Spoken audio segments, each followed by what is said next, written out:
नमस्कार किसान भाइयों, मैं सूर्यदेवल फिर से हाजिर हूं आपके अपने चैनल एग्रीकल्चर गुरुजी में। किसान भाइयों, आज हम बात करेंगे एक इस तरीके का कीटनाशक मैं आपको बताने वाला हूं। एक कीटनाशक बताया जाएगा आपको लिक्विड के रूप में कि लिक्विड वाले को लेकर के आप उसका स्प्रे भी कर सकते हैं या फिर यूरिया खाद के अंदर मिला करके आप उसे नीचे भी डाल सकते हैं। स्प्रे में उसकी कितनी डोज रहेगी और नीचे यूरिया में मिलाकर डालने में उसकी कितनी डोज रहेगी, क्या फायदे रहेंगे, क्या नुकसान रहेंगे, सब कुछ डिटेल में बताऊंगा।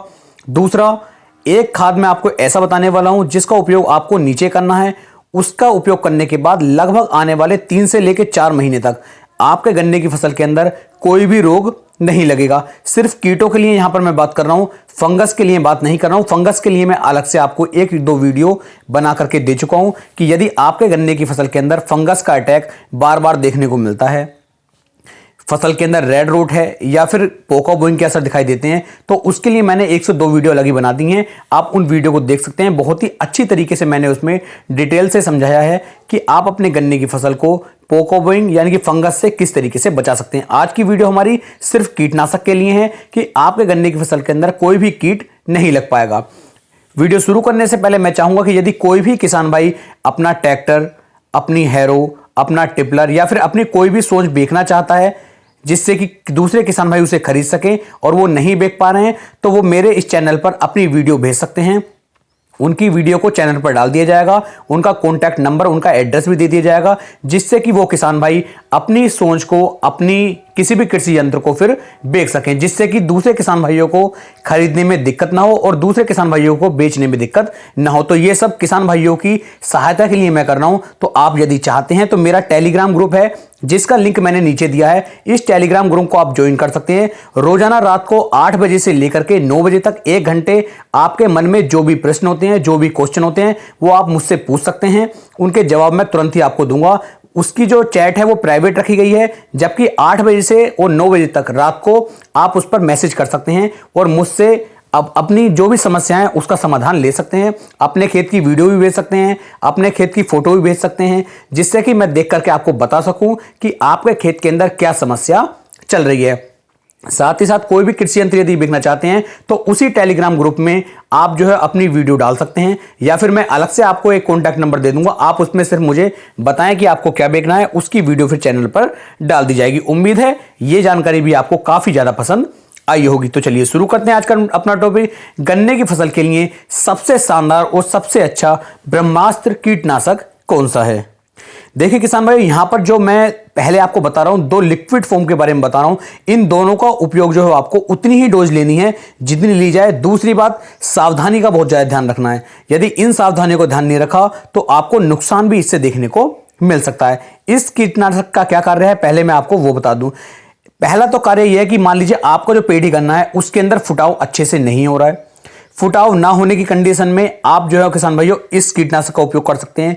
दूसरा, ये फुटाव के साथ साथ सारे कीटों पर बहुत ही अच्छी तरीके से निगाह बना करके रखता है और उन्हें जो है बहुत आसानी के साथ ये पकड़ लेता है।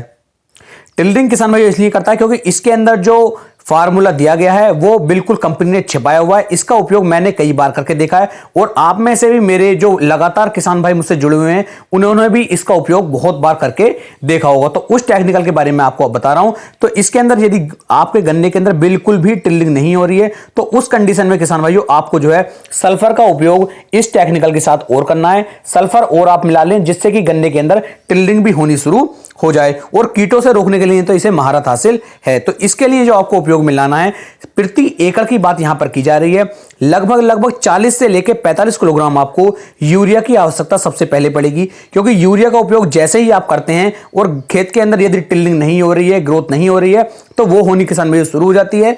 दूसरा, खेत के अंदर गर्मी बननी भी शुरू हो जाती है। तो यूरिया का उपयोग तो आपको 1 बैग करना होगा प्रति एकड़। दूसरा किसान भाई यहां पर जो आपको उपयोग मिलाना है फिप्रोनिल। फिप्रोनिल जो आपको होता है किसान भाई, ये 5% ऐसी फार्मूलेशन के साथ आपको लेना है। ये एक ऐसा कीटनाशक है किसान भाइयों, इसका उपयोग यदि आपने किया तो लगभग पौधे से 1 से लेकर 1.5 फीट दूर तक की जो ताकत होती है उस ताकत को खींच करके ये आपके पौधे को पहुंचाना शुरू कर देता है। साथ ही साथ टिल्डिंग बढ़ाने में भी ये काफी ज्यादा मदद करता है। खेत के अंदर रोगों को, कीटों को आने में से भी ये रोकता है। तो इसकी जो मात्रा आपको लेनी है प्रति एकड़ की बात की जा रही है 500 ml प्रति एकड़ के हिसाब से आपको फिप्रोनिल 5% SC फॉर्मुलेशन वाला ले लेना है। इसके साथ में किसान भाइयों आपको एक कीटनाशक और लेना है और उस कीटनाशक का नाम है किसान भाइयों थायोमेथोक्सम। और थायोमेथोक्सम के बारे में आपको बता रहा हूं, ये थायोमेथोक्सम आपको 30% FS फॉर्म में जो आपको देखने को मिलता है, ये वाला थायोमेथोक्सम आपको ले लेना है। ये भी किसान भाइयों बहुत ही शानदार और एक अच्छा कीटनाशक रहने वाला है। और इसकी जो मात्रा आपको लेनी है, इसकी मात्रा भी 500 ml प्रति एकड़ के हिसाब से किसान भाइयों आपको लेनी होगी। यानी कि 500 ml आपको हो जाता है फिप्रोनिल और 500 ml हो जाता है आपका थायोमेथोक्सम। इन दोनों को आपस में आपको मिला लेना है और किसान भाई इसे भी यूरिया के अंदर आपको मिक्स कर लेना है। यदि आपके खेत के अंदर टिल्डिंग अच्छे से हो रही है तब तो सिर्फ इन तीनों को मिलाकर के खेत के अंदर डाल दीजिए और खेत की सिंचाई कर दीजिए। आने वाले कम से कम 3 से लेकर 4 महीने तक गन्ने के अंदर कोई भी कीट देखने को आपको नहीं मिलेगा। यह फार्मूला तो है किसान भाई, जो किसान भाई यूरिया में डाल के नीचे डालना चाहते हैं उनके लिए। जो किसान भाई स्प्रे करना चाहते हैं वे इसकी जो मात्रा है वो लगभग 350 से लेकर के 400 ml प्रति एकड़ के हिसाब से लेकर के इसका स्प्रे अपनी गन्ने की फसल पे कर सकते हैं। तब भी यह आपको बहुत ही शानदार रिजल्ट निकाल करके देगा।